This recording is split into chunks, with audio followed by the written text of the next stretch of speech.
반갑습니다. 여러분의 보좌관 주식대박 보좌관입니다. 화이팅!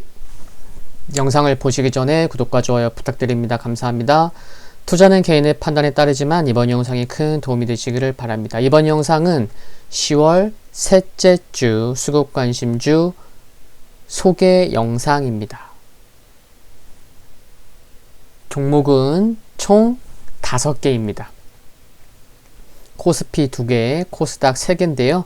후보 리스트 종목은 총 8개였었는데 그 중에서 3개를 제외하고 5개로 압축했다고 보시면 되겠습니다. 이제 시작하겠습니다. 첫 번째 기업은 풍산입니다. 많이들 들어보셨죠, 그쵸? 최근에 야금야금 좀 오르는 모습인데 1968년 10월 설립된 풍산홀딩스에서 지난 2008년 7월에 인적 분할되어 재상장되었습니다. 최근 흐름 잠깐 봐볼까요? 풍산 이런 모습입니다. 회사 내용 이제 말씀드리는데요. 여러분, 풍산이 지금 제가 보시는 이 자료처럼 왜 풍산이 바이든 관련주라는 얘기가 나오고 있을까요? 물론 바이든 관련주이기 때문에 뽑은 것만은 아닙니다. 제가 그럴 사람은 아니잖아요. 이 자료를 보시면 좀 감이 오실까요? 왜 바이든 관련주인지. 2020년도 올해 미국향 탄약 수출 금액이 지금 이처럼 우상향을 보이고 있습니다. 4월부터는요, 그 규모가 훨씬 커졌습니다. 그쵸? 1분기에 비해서.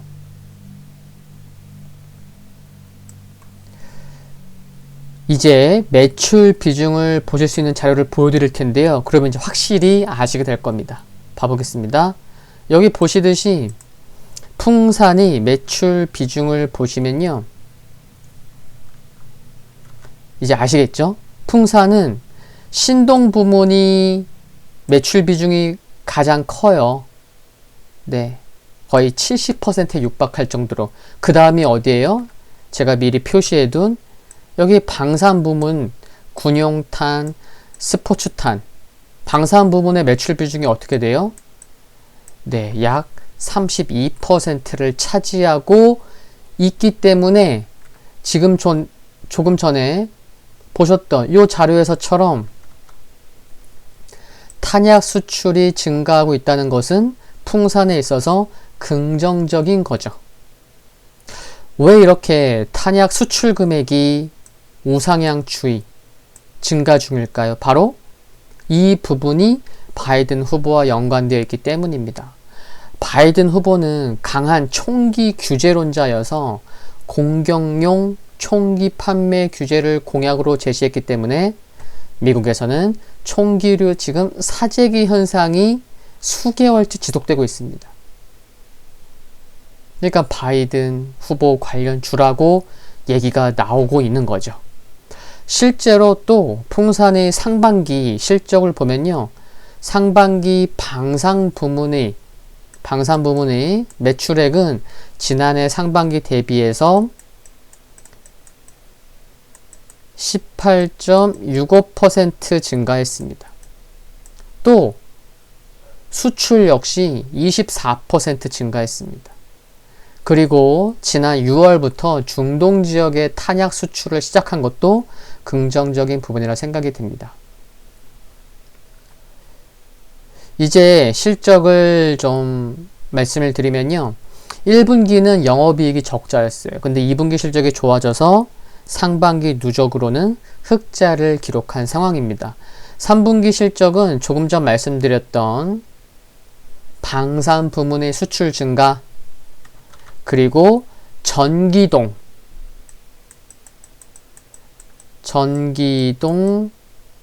가격 상승 등으로 시장 컨센서스를 상회할 것으로 전망되고 있습니다. 전기동은 뭐냐면요. 전선, 배선, 네, 사용되는 정리형 구리인데 바로 풍산의 주력 상품이 뭐라고요? 조금 전에 여기 말씀드렸죠. 신동 부분이 그냥 70% 차지한다고. 바로 신동의 원자재예요. 전기동은. 풍산의 경우는 제품 가공을 위해서 구리 재고를 쌓아두는데 구리 가격이 오르면 재고 평가 이익이 증가하면 좋은 거잖아요. 그렇죠? 증가해서 좋은 겁니다. 다만 저는 10월 셋째 주 수급 관심주로 이처럼 소개를 해드리지만 혹시 중기적으로 보시는 분들이 계시다면 한 가지는 염두하고 계셔야 되죠. 뭐죠? 만약 바이든 후보가 지금 예상처럼 당선이 만약 된다면 이후 그동안 이처럼 미리 사재기를 해뒀기 때문에 이후 방산부문 관련돼서 미국의 탄약류 수입액이 줄어들 가능성 여부, 또 조금 전 말씀드렸듯이 중동향 방산 수출 등 방산 부문의 실적에서 변수가 발생하는지 여부에 관심이 필요할 수 있겠습니다. 이 점은 꼭 염두를 하셔야 될 것으로 생각을 합니다. 아시겠죠? 이제 흐름과 수급을 살펴보겠습니다. 거래량 아래를 보시면 빨강색이 기관이잖아요. 기관이 9월 중순에 이처럼 매수로 전환됐죠. 근데 요때 보면은 주가 상승이 있었는데 9월 중순에는 기관이 매수를 하면서 주가가 상승한 것을 알 수가 있고, 또 최근에 24,000원 아래에서 주가가 이렇게 상승할 때는 거래량 아래 뭐죠? 파랑색 외국인 보유율. 최근의 상승은 외국인의 매수로 외국인이 들어오면서 주가가 상승한 것을 알 수가 있습니다. 그러니까 최근 한 달의 흐름을 보면은 한 번은 기관, 한 번은 외국인. 그러니까 메이저의 수급으로 주가가 반등을 할 때마다 메이저가 그 중심에 있었던 것을 알 수가 있는 거죠. 그리고 특히 거래량 아래 파란색 선을 보시면 파란색은 외국인 보유율이잖아요. 여기 보세요. 5월부터 파란색은 꾸준히 증가 중이에요. 그렇죠? 최근에 외국인 보유율이 더 들어와서 지난 8, 9월에 외국인 보유율을 돌파를 했습니다. 그러니까 올해만 놓고 봤을 때 풍산의 외국인 보유율은 신고가예요. 주가는 아직 전고점을 돌파를 못했지만 외국인 보유율로만 봤을 때는 신고가인 거예요. 제가 확인해 보니 지난 4월 말에 외국인 보유율은 7.53%였는데 10월 8일 목요일, 금요일은 휴장이었잖아요. 한글날로. 10월 8일 목요일에 외국인 보유율은 12.13%였습니다. 그러니까 5, 6, 7, 8, 9 5개월이 좀 넘는 기간 동안에 한 4.6% 정도 증가한 것을 알 수가 있습니다. 외국인 보유율이. 그리고 지난주 수급을 보면요. 외국인 수급 괜찮죠. 그렇죠? 기관 수급도 나쁘지 않아요. 금융투자는 지금 8거래일째 매수를 하고 있고요. 투신도 4거래일째. 그러니까 지난주 한글날 있었으니까 지난주는 그냥 연일 매수한 겁니다. 투신 같은 경우. 금융투자는 더 꾸준히 매수하고 있고요. 참고로 9월 29일 기준 국민연금은 풍산을 13.05% 보유하고 있는 것도 참고하시면 좋겠습니다. 26,000원에 강하게 안착해주면 지난 8월 전고점 돌파를 빠르게 할 것으로 보이는데 앞으로 1, 2주가 매우 중요할 것으로 생각을 하고요. 1차 목표가는 28,000원 제시하고 단기적인 관점에서 손절 및 비중 축소를 고려해야 할 가격은 종가상 24,700원을 강하게 지켜지지 못할 시로 대응하시면 될 것 같습니다. 화이팅입니다.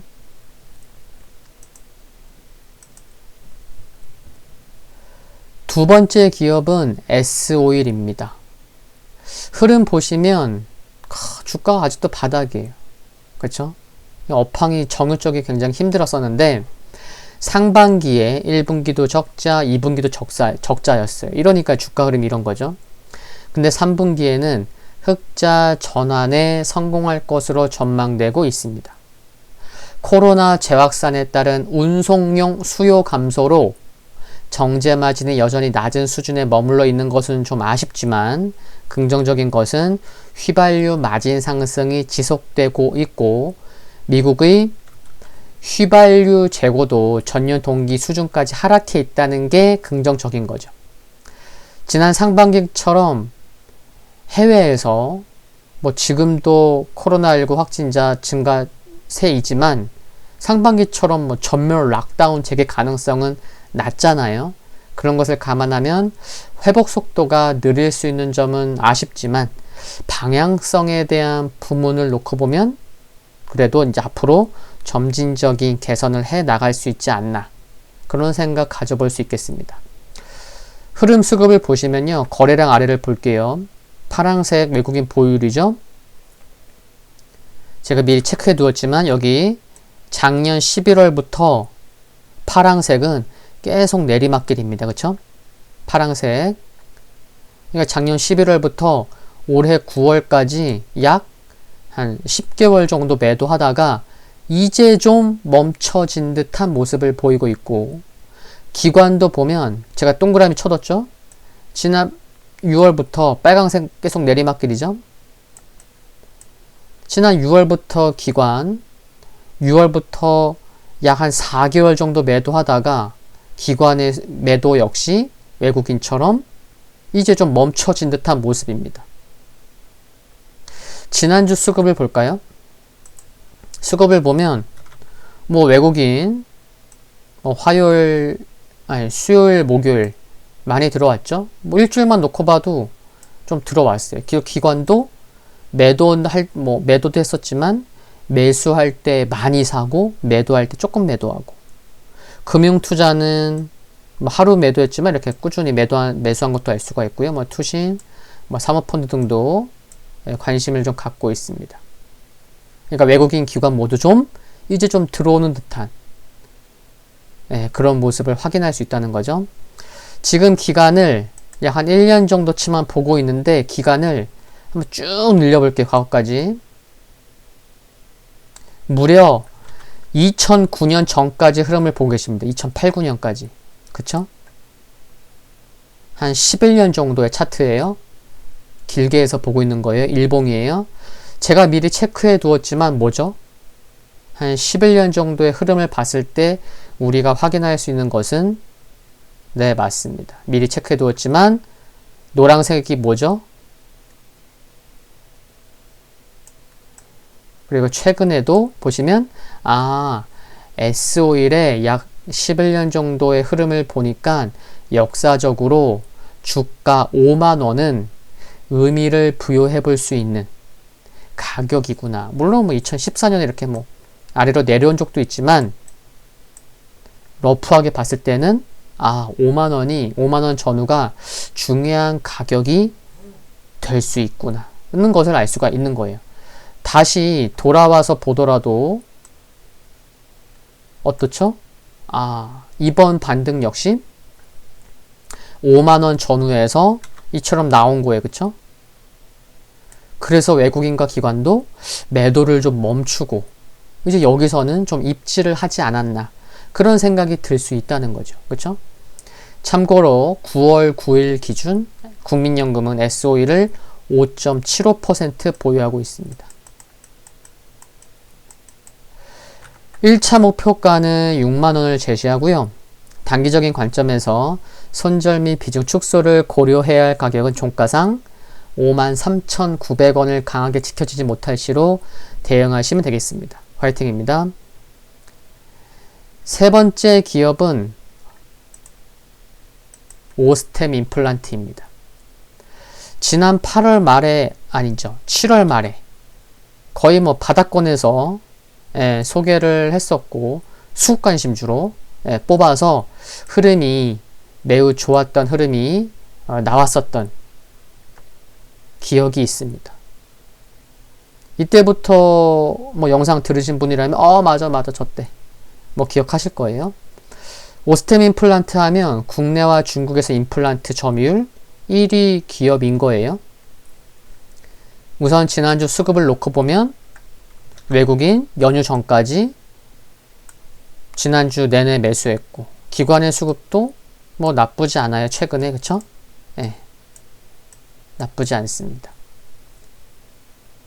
이 기관은 이때 화요일 하루 빼고는 연일 매수한 거죠. 여기 보시면 이와 같은 뉴스가 있었던 거 알고 계신가요? 지난 9월 중순 9월 16일 뉴스인데요. 오스템 임플란트 국세 심판 청구 승소했다. 272억 원 환급받는다. 라는 뉴스가 있었죠. 지난해 2019년 추징당한 400억 원대 세금에 대해 조세심판원에 불복 청구를 진행한 결과 일부 승소해서 세금을 돌려받게 됐다는 뉴스입니다. 승소하면서 오스템 임플란트의 반품 및 회계 처리 방식에 문제가 없다는 것이 이제 인정된 거고, 이제 환급이 되면 올해 단기 순이익이 크게 증가할 것이고 부채 비율 역시 약 200% 정도 감소할 것으로 전망되는 점은 긍정적이라 생각이 됩니다. 3분기 실적의 경우 컨센서스 부합할 전망이고요.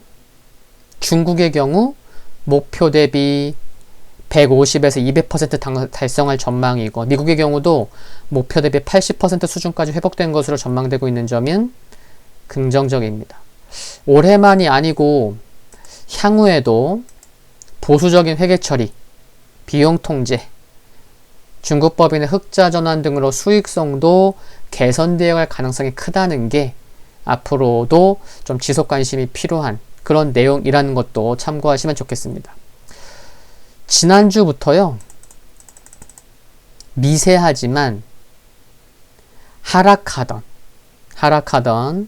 갈색 200일선 또 검정색 240일 이와 같은 장기 이평선들이 지난주부터 소폭이지만 우상향으로 전환된 점이 긍정적으로 보이고요. 지난주 수급 좋았잖아요. 그리고 거래량 아래를 보시면 지난 7, 8월 달에 주가가 이렇게 반등할 때 기관과 외국인 함께 들어왔었죠. 그러면 이후에도 지난주도 수급 좋았지만 향후에도 메이저의 수급에 많은 관심이 필요할 것으로 생각을 합니다. 1차 목표가는 45,000원 제시하고요. 단기적인 관점에서 손절 및 비중 축소를 고려해야 할 가격은 종가상 39,600원을 강하게 지켜지지 못할 시로 대응하시면 될 것 같습니다. 화이팅입니다. 네 번째 기업은 서울 반도체입니다.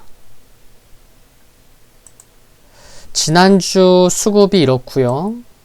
네, 외국인 기관 네, 이와 같습니다. 지난주 수급과 흐름이 양호해서 10월 셋째 주 수급 관심주로 뽑혔는데요. 여기서 보시듯이 연두색 테두리, 이 영상은 서울반도체 리뷰 영상이었죠. 지금 유튜브 채널 재생 목록 소개 리뷰 보좌관에 옮겨 놓았는데, 이 영상은 언제 올렸죠? 지난 수요일 장 끝나고 업로드 했었고, 실적 나온 날, 그쵸? 그리고 아래 노란색 테두리 영상은 바로 9일 한글날 오전 9시에 업로드한 영상이었습니다. 20배 커질 시장. 서울반도체 관심이 있으신 분이라면 지금 보여드리는 연두색 테두리 영상, 노란색 테두리 영상은 보시는 것이 좋지 않을까, 그런 생각을 합니다. 최근 10월 둘째 주에 이 두 개의 영상으로 10월 셋째 주 수급 관심주로 뽑은 서울 반도체 내용을 가름해도 될 것 같지만 그래도 추가로 좀 말씀을 드릴게요. 서울 반도체 이번에 이제 잠정 실적 발표를 했잖아요. 매출만 발표가 되었는데 3분기 매출액 여기 보시듯이 굉장히 잘 나왔죠. 2018년 3분기, 2019년 3분기, 올해 3분기. 이번 3분기 매출 3,305억 원은 컨센서스를 상회하기도 했지만 창사 이래 가장 큰 규모의 실적이었다고 합니다. 분기 실적. 향후 자주 들으시게 될 앞으로 미니 LED TV 시장에서 주목받을 가능성이 높아 보이고 이번 3분기 매출에서 처음으로 아우디 헤드램프에 LED를 공급하게 되었는데 기술이 뒷받침되다 보니 또 신기술이 적용됐어요. 되다 보니 산업 전반에서 매우 다양하게 활용되면서 글로벌 수요가 증가하고 있는 것, 또 자회사 서울바이오시스의 모멘텀 등이 긍정적인 부분이라 생각이 듭니다. 흐름과 수급을 보시면요. 지난주 수급을 보면 외국인 기관 모두 이처럼 수급 좋았죠. 근데 연기금이 좀 많이 들어왔잖아요. 그래서 지난주에만 보면 연기금이 약 한 27만 주 넘게 매수한 것도 좀 눈에 들어옵니다.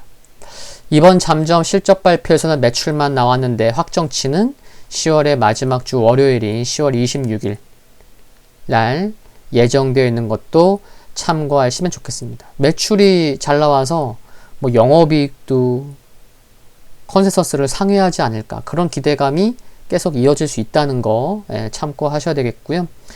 수급 관심주에서만 보는 1차 목표가는 2만원이고요. 단기적인 관점에서 손절 및 비중 축소를 고려해야 할 가격은 종가상 17,700원을 강하게 지켜지지 못할 시로 대응하시면 될 것 같습니다. 화이팅입니다. 아무리 뭐 중장기로 뭐 볼만한 종목이라고 할지라도 100명의 투자자가 있다면 모든 100명이 다 중장기로 접근하는 건 아니기 때문에 이와 같은 말씀을 드리는 거예요. 수급 관심주에는 어떤 분은 빠지면 매수할 주식 두 번째 기업이었고 그때가 17,000원 이하에서 잘 살 수 있었고 좀 오래 가져가려고 하는데 왜 손절을 제시합니까? 이렇게 물어보실 수도 있는데 지금 말씀드렸죠. 그렇죠? 100명의 투자자가 있다면 아무리 회사가 좋아도 어떤 분은 단기적으로 접근하시는 분들이 계시거든요. 그리고 지금 영상은 한 주간만 소개하는 영상이에요. 그래서 단기적인 관점에서 모든 종목을 이렇게 소개해 드릴 때 단기적인 관점에서 이와 같은 내용을 말씀을 드리고 있다는 거 참고하셔야겠습니다.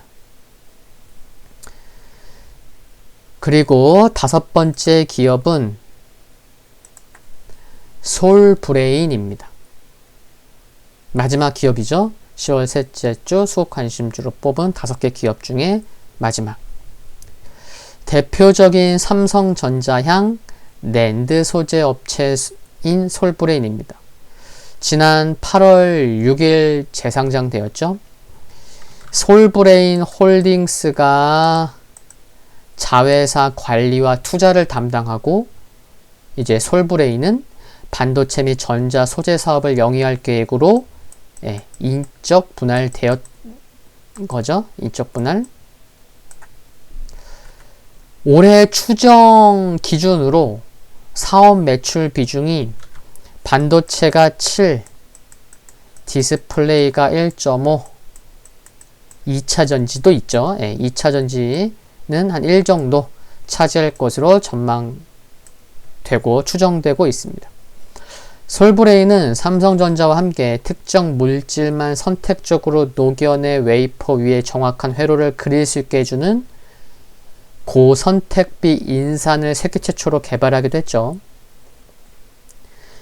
최근 반도체가 고집적화, 초방막화 되어가고 있는 가운데 3D 낸드 고단화에 따른 시가격 수요가 구조적으로 증가할 것으로 전망되고 있는 것이 모멘텀이 될 것으로 전망되고 있고요.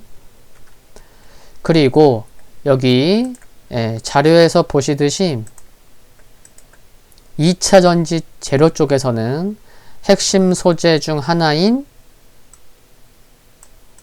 전해액을 생산하고 있을 뿐 아니라 또한 가스 발생 억제, 과충전 방지 등 2차전지 수명과 성능을 향상시킬 수 있는 다양한 기능성 전해액을 개발 및 공급하고 있고, 또 솔브레인의 계열사인 머티리얼즈 파크 리드탭 사업부는 이처럼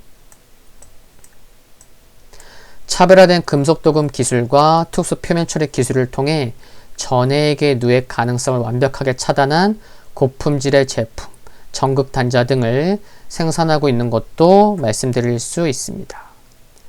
이제 흐름과 수급을 살펴보면요. 인적 분할 후에 재상장되지 얼마 되지 않긴 했지만 거래량 아래를 보시면 빨강색 기관이죠. 주가가 이처럼 상승할 때마다 주가 반등시마다 그 중심에 기관이 있다는 거죠. 기관이 주된 수급 역할을 하고 있는 것을 알 수 있듯이 기관 수급에 좀 더 관심이 필요하지 않을까 합니다. 1차 목표가로는 26만 1,000원, 26만 1,000원을 제시하고 단기적인 관점에서 손절 및 비중 축소를 고려해야 할 가격은 종가상 23만원이 강하게 지켜지지 못할 시로 대응하시면 될 것 같습니다. 화이팅입니다. 10월 셋째 주 수급관심주 소개 영상은 여기서 마치겠습니다. 수급관심주에 대한 중간점검 영상은 매주 수요일 장중에 올라가고요. 최종 리뷰는 매주 토요일 낮 12시에 업로드 됩니다. 참고로 수급관심주 선정에 앞서서 후보 리스트 종목 영상은 멤버십 등급 중에 보좌관 절친에 가입하시면 확인해 보실 수 있습니다. 이번 주 10월 셋째 주 수급관심주 후보 리스트는 총 8개였다고 말씀드렸잖아요. 그쵸? 예, 후보 리스트 영상은 일요일 낮 12시에 올라갑니다. 참고하시고요. 구독과 좋아요 부탁드립니다. 영상물 아래에 좋아요 클릭은 큰 힘이 됩니다. 성공 투자를 기원하겠습니다. 건강 유의하시고요. 감사합니다.